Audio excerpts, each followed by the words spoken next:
How are we doing tonight? This is live training from Unity Technologies, and my name is Adam Buckner, one of the online live trainers that we have here, usually doing these Monday night slots, Monday nights at least in the UK. So today's session is about the 4.6 UI tools, and we're going to talk about resolution independence. We're actually going to be talking about resolution and device independence, a little bit on device independence. It didn't quite fit on the slide, so I didn't put it there. But we're going to touch primarily on resolution independence using the new UI tools, and we'll also talk about device independence. The first thing, I don't want to disappoint people, and I want to say, first of all, that there is no magic bullet. There is no simple one-click solution to becoming device or resolution independent. But there are a whole bunch of very good tools. Let's take a look at what we have here. This is Nightmares, and this is a slightly modified version of Nightmares. This is the slightly modified version of Nightmares that we did earlier in the year. As an introduction to the new UI tools in 4.6, which has the sort of shooter style or RPG style icons in the corners and the health bars, and then it has the pause menu, which we did also in a session, which has now been incorporated into the survival shooter project, which is up on the asset store. So you can get most of this from downloading it from the asset store, and I'll have a link to the specifics of the artwork and some of the things that we're doing specifically today that will be on the page when we put this up in the live training archive, which will be later this week. So, like I said, there's no magic bullet for becoming device independent or resolution independent, but there's some very good tools. And we'll be looking at those tonight. Now, complex UIs and many target resolutions and target devices may end up needing some specialized help and maybe some additional coding. And we'll touch on some of the things that you can do. We probably won't have time to go into any of that coding tonight, but we'll at least put you in the right direction. And what we'd like to do in today's session is do an introduction to resolution independence, talk about anchoring and how anchoring can help in some of the very first instances. I would also like to talk about one important component, which is the canvas scaler, I believe it's called. Now, at one point it was called reference resolution, but we've changed that to a slightly more useful, more descriptive name, which is the canvas scaler. And then we'll look at some additional options, which include some code directions, platform defines, and also the potential need to redesign your UI. I think it's important to remember that especially if you're looking at targeting both keyboard and mouse as input and touch as an input, that you may actually need to get a little bit more clever when dealing with that. And you may need to redesign your UI for those different platforms. So let's talk about the control of our aspect in our resolution.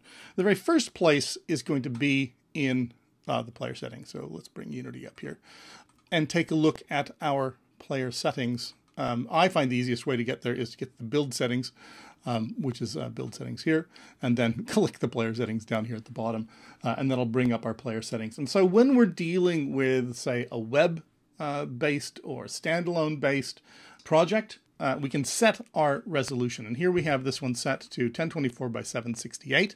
And when we see that in our game view, we can see that we have our free aspect. We have a number of suggested aspect ratios. And then we have the screen resolution that we've set in our player settings, which in this case is 1024 by 768. And if we change this, to say 900 by 600, we can see that the aspect ratio has changed. The aspect ratio hasn't changed, but the resolution has changed, and it's cutting out some of our UI.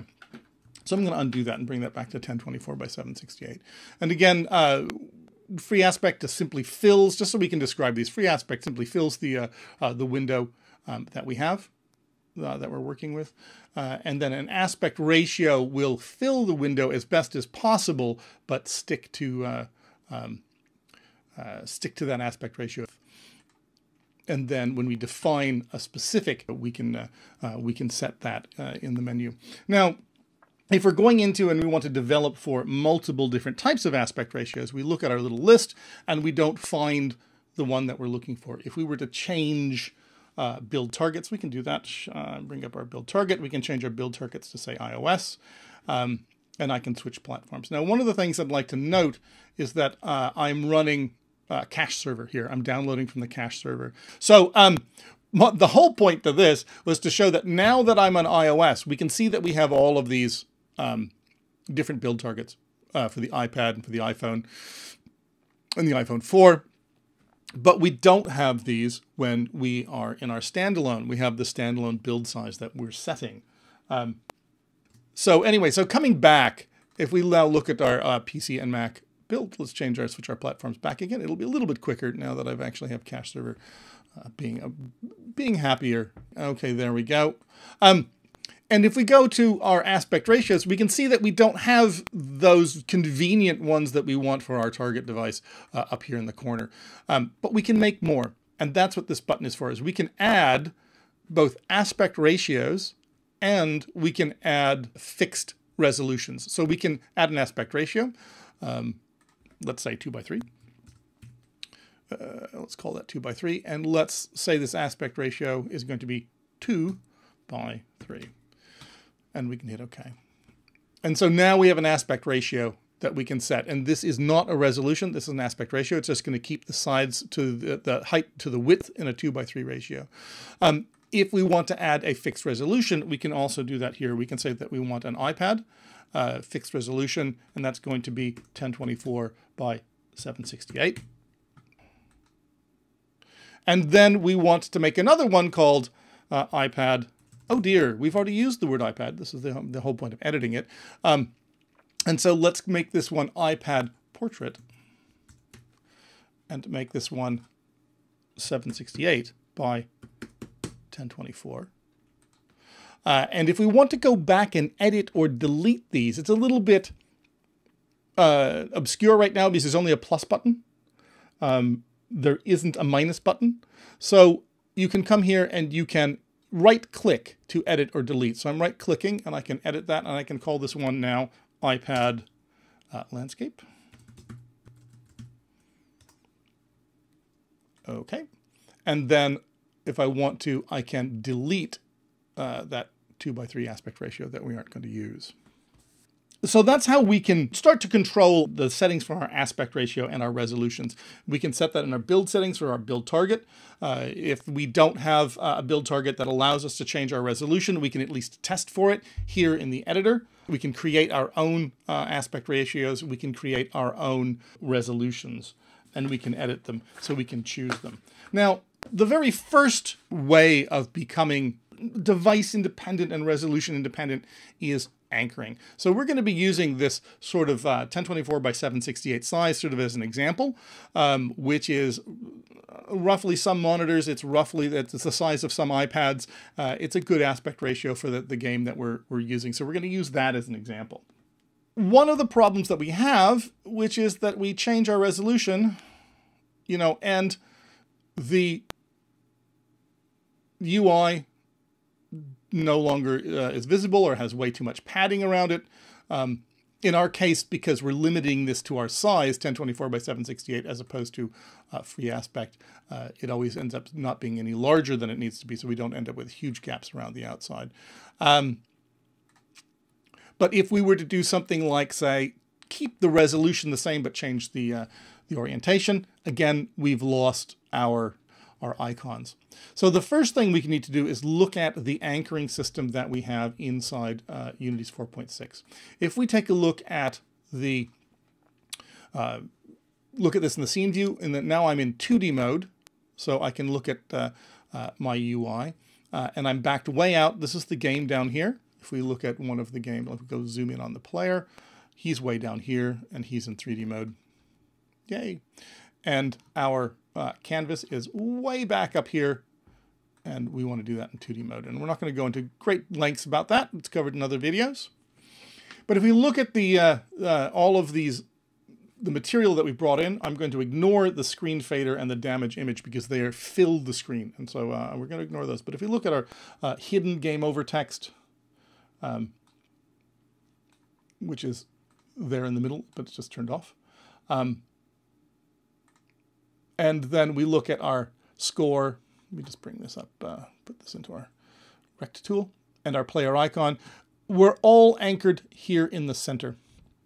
All of these items are anchored to the center of the parent canvas. So the first thing that we can do is we can change our anchors. The anchor positions are based on these little guys here. And if they are together, they form a single point, and we will anchor our UI element to a single point. If they are separated from each other, we give stretching information to the UI, and the item that we have anchored will be stretched if the parent changes position. So right now, since everything is in the center, when we change our aspect ratio, we change our resolution, we change our orientation, and all of those items are going to be anchored to that middle, and so that's their relationship. So if we move this, and we can grab these, put that to the corner. Now this is the one element that's over in the corner, and we change our, go to our game, and change our orientation. We can see that one element is still in the corner because it is anchored with a direct relationship between the anchor and the corner. So the four anchor positions, oops, come up here. These four anchor positions have a direct relationship to the four corners of the sprite. So the first thing we want to do is just simply go in and set the anchors for all of our items. I'm going to go back to our landscape version because it's going to be easier to do.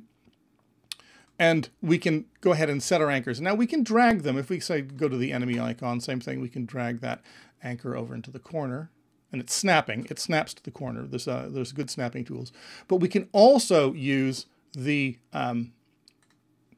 anchor presets button.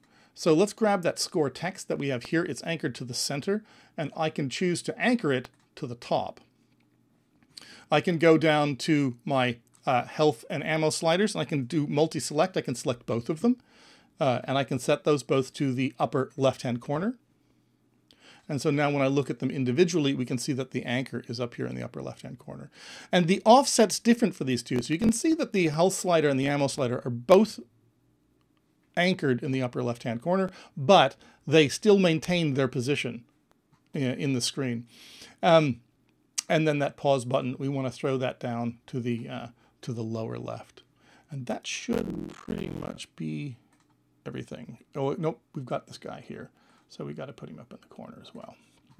So now if we buzz through this, we've got our score text in the middle of the center of the top. We've got our player icon and the sliders, the health and ammo slider next to it are being linked to the upper left. We've got our enemy icon and its slider to the upper right, and then our pause button. So if we now go back to the game and change our orientation, we can see that with anchors alone, we now have become relatively, at least orientation independent at this point, purely by simply throwing in the anchors. Good point to pause. Looking over at the chat, what I'm reading is Indy Gandhi has asked, do you know a way to put away the canvas? My scene is centered on 0, 0, 0, and the canvas is a bit annoying when I'm trying to select a 3D object. You can turn the UI layer off, but you have to sort these into the UI layer. So you'd have to put the canvas onto the UI layer. Turn off the UI layer. Does that mean it becomes non-selectable?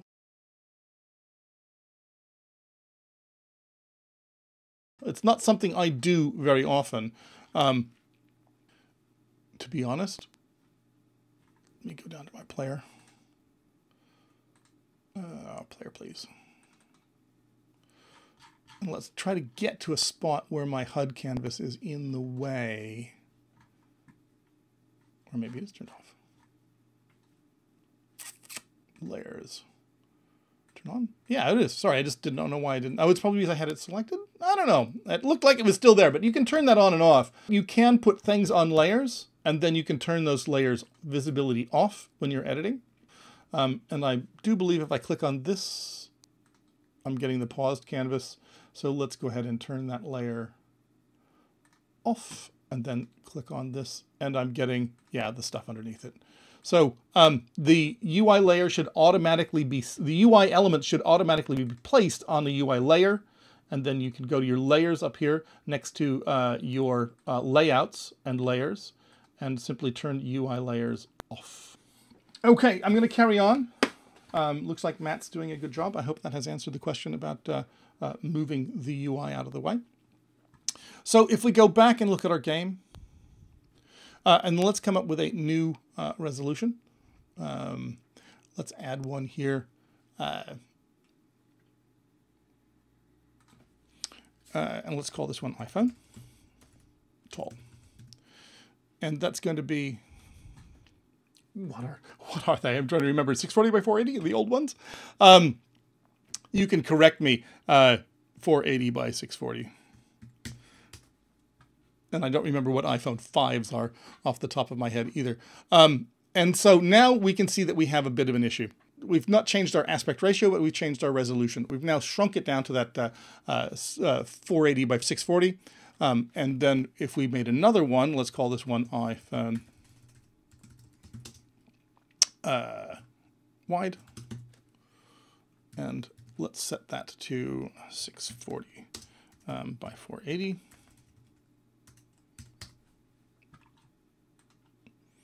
Oh, that did 64. Useful. So that's the right click to go ahead and edit and get the 0 in there. Okay, there we go.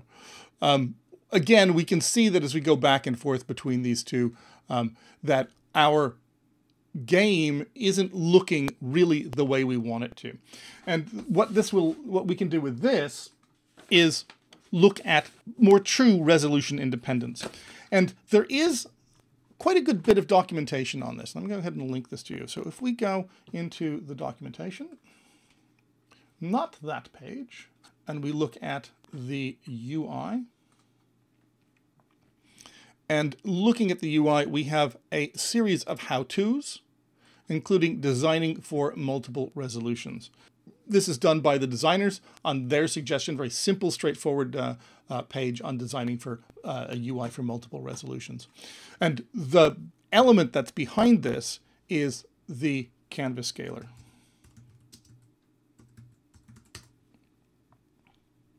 Which I think is canvas scaler. There we go, canvas scaler. And this is the component that we're going to be using to help us be resolution independent. And the way we deal with this is we take our canvas. Here we got our HUD canvas. We add component. Luckily, I've already typed in the word canvas, so let's take that off. And we type in the word canvas, just so we can see it at the beginning of it, C-A-N-V. And there we can see our canvas component, canvas renderer, canvas group, canvas scaler. And we add the canvas scaler to it. And when looking at the canvas scaler, there are 3 modes. There is the, blow that up a little bit for you guys. And make it a little bit wider so you're not breaking there. We have constant pixel size, scale with screen, which is primarily what we're going to look at today, and constant physical size. Looking at constant pixel size, it'll make the UI elements retain the same pixels regardless of the screen size that you're on. When you have constant physical size, it's going to maintain the same physical size regardless of the screen size or resolution. And what we're going to be looking at is makes the UI elements bigger or smaller depending upon how the screen size is. Makes the UI elements bigger the screen is. Wonderful description. So we have our canvas scaler. We go to scale with screen size, and then we need to give a reference resolution. Now, all of this stuff is actually rather clever maths that are going on under the hood that are affecting the scale and the width and height of our rect transform of the object to keep everything laid out perfectly fine. And remember, our original one was 1024, and then we have 768. Now, if we take a look, 640 by 480 and iPad. Everything looks right. Can anyone spot something that isn't working? Well, the problem that we have is we actually have two canvases. So we've got our HUD canvas and we have our disabled canvas because we have our pause menu on a separate canvas. So with the pause menu on the separate canvas, we have to remember to add the canvas scaler to both of them, and we're going to set them the same to scale with screen, and the reference resolution again, 1024 by 768. Now that starts to look pretty good, don't it? So let's test it out. Whoops, come back to our game. So that works fine when we change our resolutions between the iPhone wide and our iPad landscape. And it looks good when we're in iPad portrait, a little bit, and iPhone tall. So something's not working quite right, is it? When we're looking at this, we need to look at our screen match mode. We've set a reference resolution, but what the maths are comparing is the difference in size between the resolution and the orientation and the aspect ratio. So if our original reference resolution is 1024, and then we go to iPad portrait, where we have 768 in the X, we are now going to be adjusting that scale. Then again, 640 and 480. So it's going to be looking at the 1024, 768, 480, and 640 and adjusting that all back to the 1024. Because it has to compare one number, the width or the height. I'll talk about expand and shrink later. Now, the other option we can look at is just compare the width rather than the height, with this slider going the other way. That doesn't work very well either. The best place to set both of these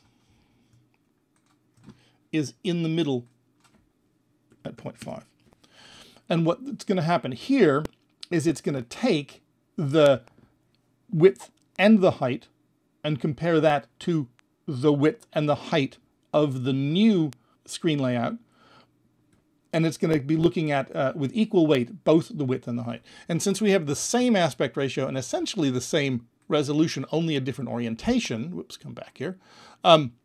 Now with that set up, we can change between our iPad landscape and portrait, and it stays the same. As a matter of fact, it'll look exactly like the one with just the anchors. And it also works when we go from tall to wide. We now have a relatively effective method of dealing with at least resolution independence, if not device independence.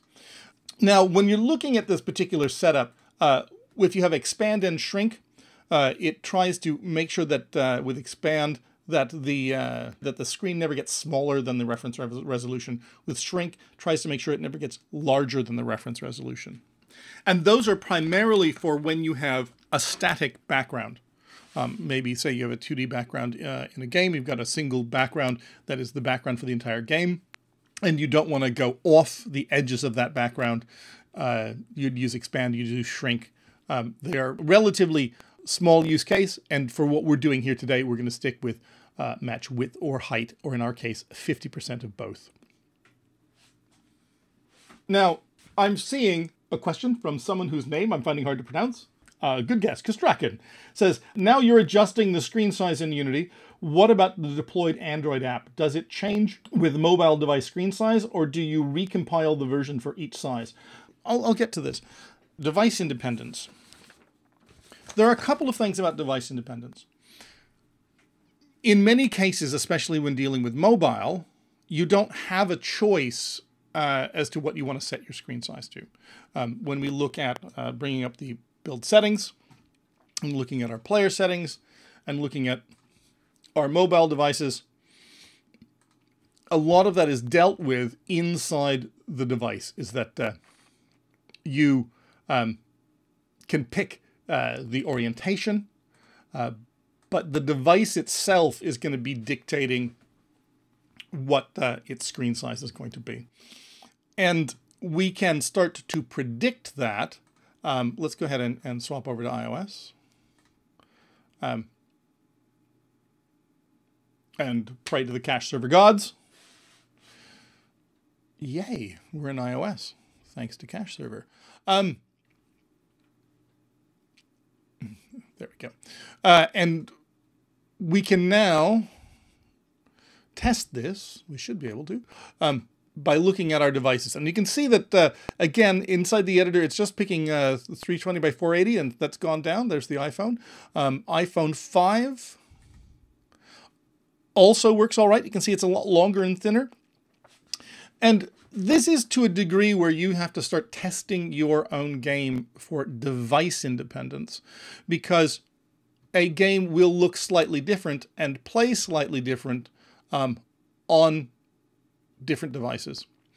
And if you were playing a game and somebody was using perhaps maybe one of these super wide iPhones, so let's call that the iPhone 6 Plus, and we want that to be, what is it? It is 1920 by 1080, isn't it?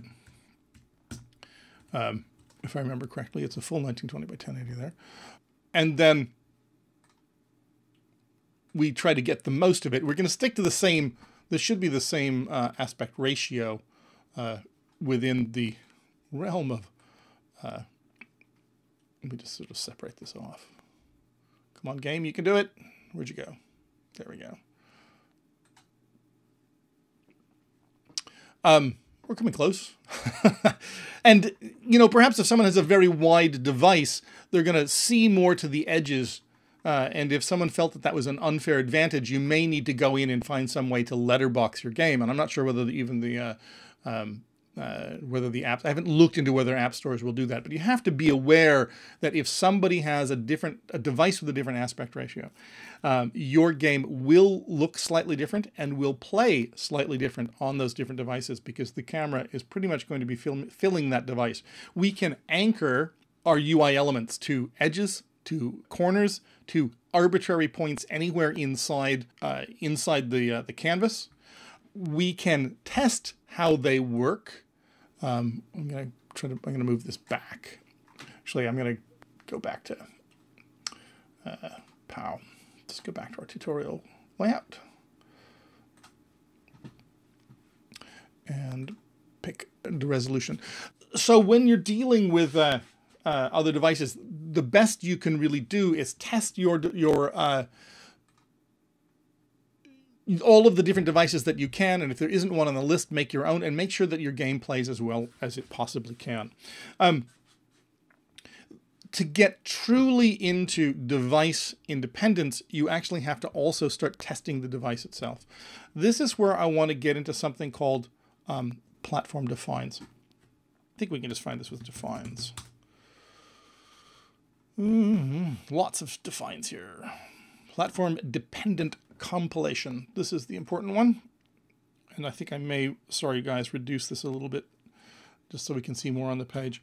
Now, platform dependent compilation is the beginning of scripting where you can make definitions inside your scripts that can execute bits of code based on platform or device. And you can also do custom defines yourself as well. But the platform dependent compilation, you can define whether you're in the editor, whether you're in a phone, whether you're an Android, whether you're an Xbox. You can also define what version of Unity you're in. They haven't updated this. This also will continue scrolling for 4.6 and 5 and that sort of thing. And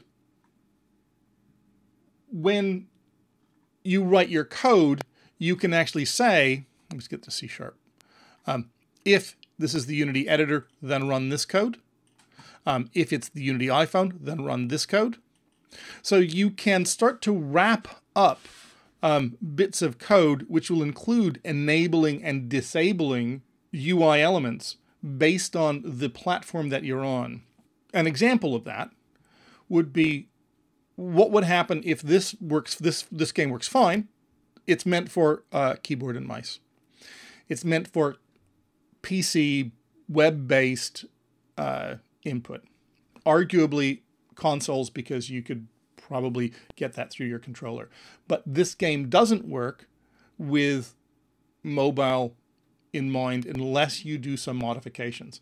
So let's say we went to our sample assets and we took our cross-platform input and we went to our prefabs, and I'm not going to hook this up completely, but so you'll get the idea. And then I grabbed, I want a single stick controller. And with the sample assets, if you look at the cross-platform input guides, it's turned off right now because we're in the editor. We can test it by turning it back on again. I'm going to enable mobile input. But we can see when the mobile input is on, this should pop up. Yeah, there we go. We now have a jump button and a joystick. Now this jump button and joystick we don't want to see. As a matter of fact, it's going to conflict potentially with the layout that we've designed for our standalone, where we've conveniently stuck this pause button down here in the corner. Well, now we're going to want to have these elements only, these touch elements only show up when we're running our mobile device, and we may want to move the position of the gear icon when we're running our mobile device. And in this case, we need to get into coding and scripting on a per platform level, and on a and potentially you can detect what device you're on a per device level. When looking at you can look this up in the documentation, is that you can, I know at least you can do this for iPhone. I'm not quite sure whether you can do this for Android. You can poll the device, find out which device it is, and then you can make decisions on your UI. When the game starts up, you can put this stuff in a wake and say, turn on these elements, turn off these other elements. Let me see if I can bring that script up. I want to bring this up, which is the cross-platform input. This is highly over scripted for what you need to do, because this is meant to be a generic drag and drop situation. And it gets into very complicated scripting, but essentially it boils down to this. You know, if you're using mobile input, then we want to run our mobile input, or else we just want to go ahead and run whatever else we want to. So you can run this. If it's iPhone, then run this bit, or else do something else. And the type of code that you can put in there could include deactivating the UI element, setting the game object to be inactive. If you completely want to get rid of it, you could say on startup, if Unity iPhone, then enable the joystick, enable the jump pad, and destroy the options button, and it will go away as long as you don't have any dependencies on it. It'll just go away, and it won't be there when you run the game. And as a matter of fact, in many cases, if you write it correctly, you may even get it so it doesn't compile. So when you're dealing with true device independence, you have to move away from simple components that we have here in the UI tools for making ourselves resolution independent, and for making ourselves orientation independent, and move into the realm of being a device independent. So, and I wanted to leave some time for Q&A. Sorry to rush through it. I always feel that I'm rushing at the end to get into really showing off the scripting of this, and I sort of have to put that back on you to look at the platform dependent compilation and looking at defines and if-defs inside your scripts, but at least it gives you a direction to go and a place to get started. I'd like to throw it over for Q&A and see what we can do between Matt and myself to answer your questions.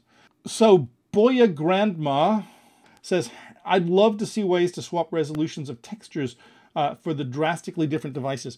Well, you can out of the box with platforms. That's certainly true. If we look at, say, our demo art, and we look at our icon, we have here our platform override. So for by default, this gear icon is being brought in at a max size of 1024 and a format of true color. When we go to iPhone, if we choose to override it, we could then say, I would like this one to be 512 max size. I mean, I think the reality of it is it's only 64 by 64. So let's be brutal and say I want this to be 32 by, even smaller, and I would like it to be compressed. And now when I am my build target is iOS, it'll take that 64 by image and bring it down to a 32 by image, and it will compress it with, at this point, with PVRTC to 4 bits. And it'll be 0.5K. Whereas if we made it true color, we can see it'd be 4K.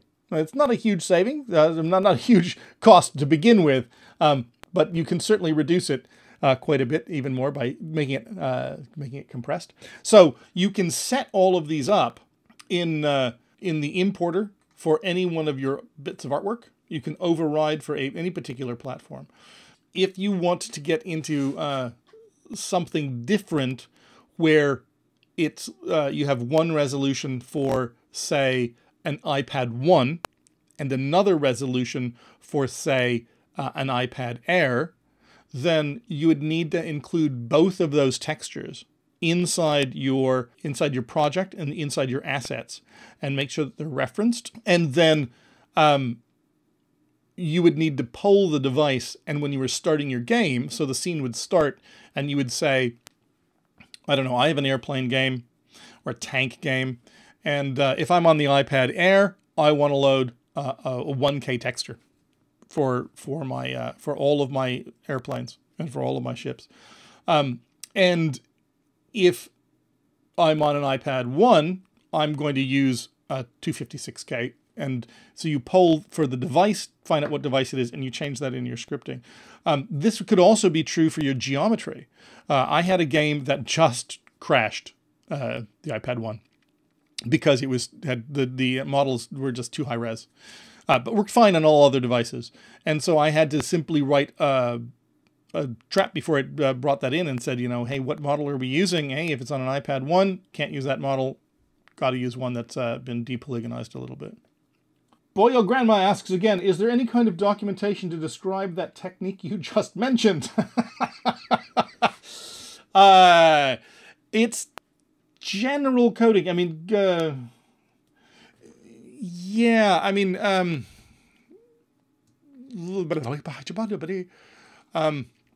scripting API. Welcome to the scripting reference renderer. All has to do with your renderer. Now, when we're looking at an object, like, oh, speaking of which, pause menu's in the way. Who was mentioning that? So let's turn off our UI layer. Oop, gone. And click on. Oh, that worked very nicely, didn't it? Wasn't that just what we talked about?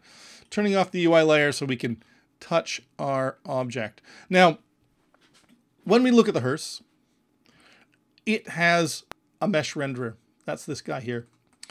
And our mesh renderer has a material, and that material has a texture. As you can see, there's our texture there. And that texture obviously is referring to diffuse, and we also have a normal map.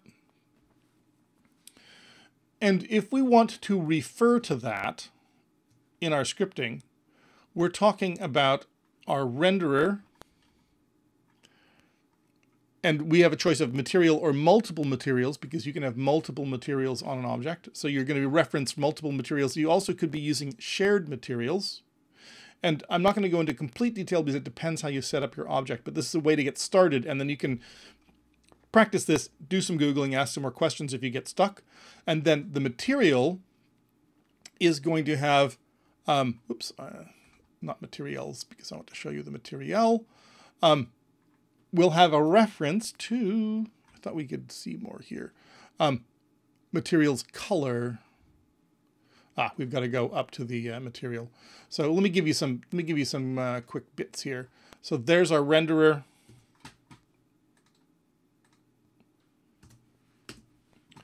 And then our renderer's material, which if we see here is a renderer's material, that's a variable that refers to a type, and the type is material. And that material type will maintain information about its color, about its main texture. So we can, in code say, I would like the renderer's material color to be red. And when we write this in a script, but on start, I mean, a void example, I would also say you could make that start and it would happen on start. It will then suddenly take your main color and put the color picker on the other window, take the main color and turn it to red, because you're accessing the material's red color. You can also get the main texture. So if you had and I'll link you this doc. So if you had a reference to you'd want two textures, your high-res texture and your low-res textures, public texture, high-res texture, public texture, low-res texture, and then say if it's any one of these devices, the texture needs on the main texture needs to be high-res, or else make it low-res.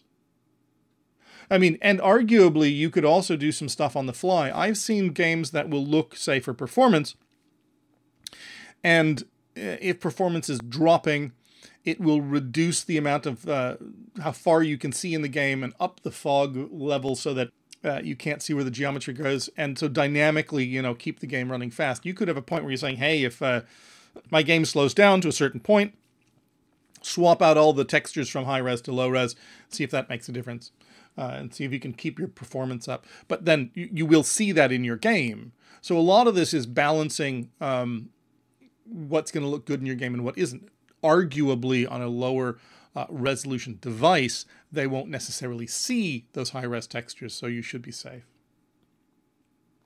Dialerts says, but doesn't that load two textures? Arguably, yes. You can get into manually removing and destroying stuff. You can also get into a resources folder, and you can start loading things from resources as well, so that you just load the one that you need.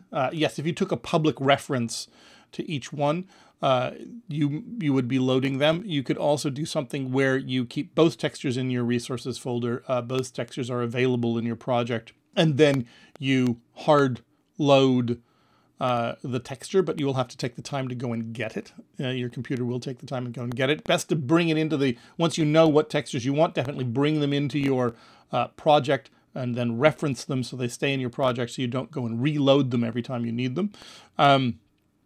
But there are ways that you can optimize that.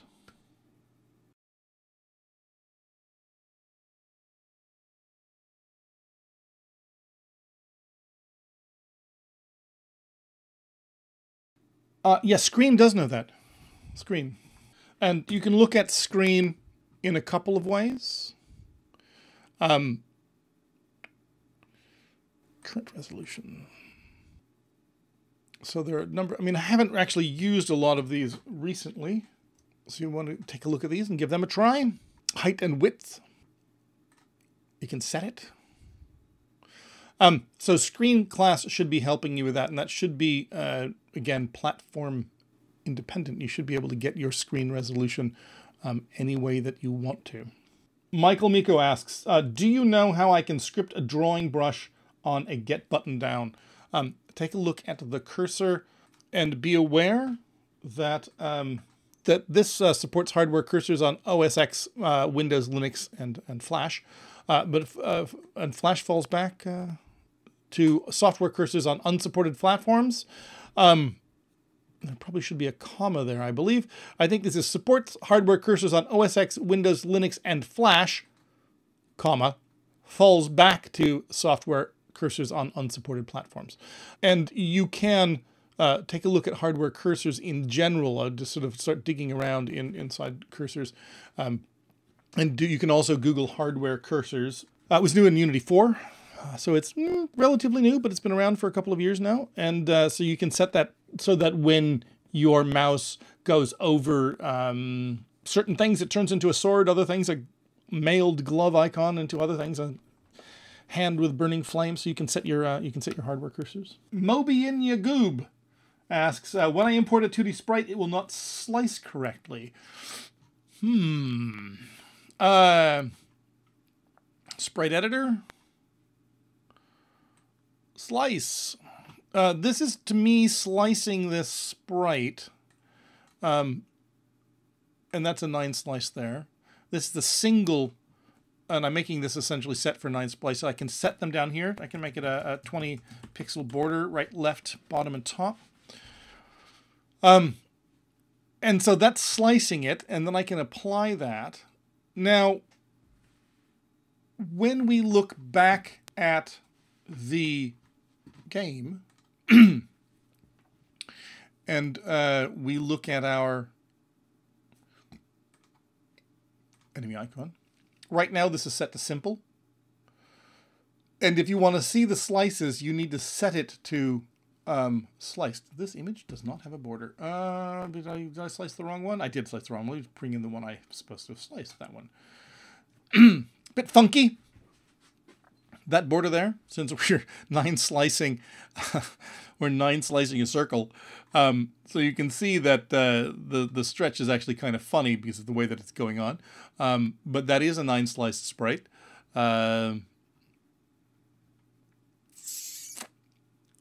So that worked for me.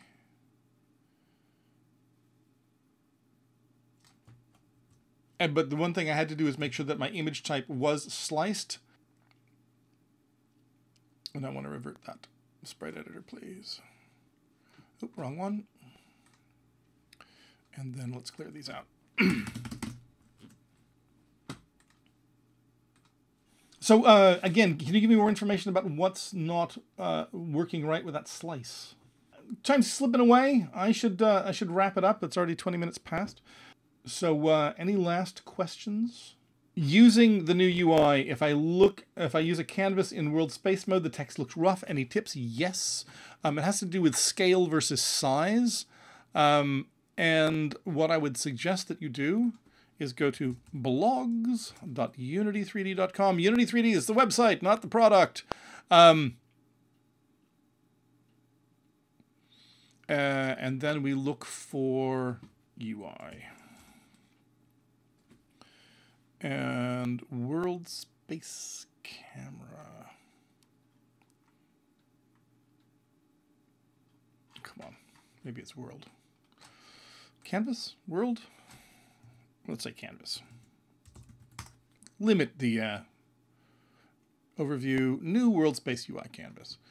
Take a look at how they built. This is a movie with Runa and Will.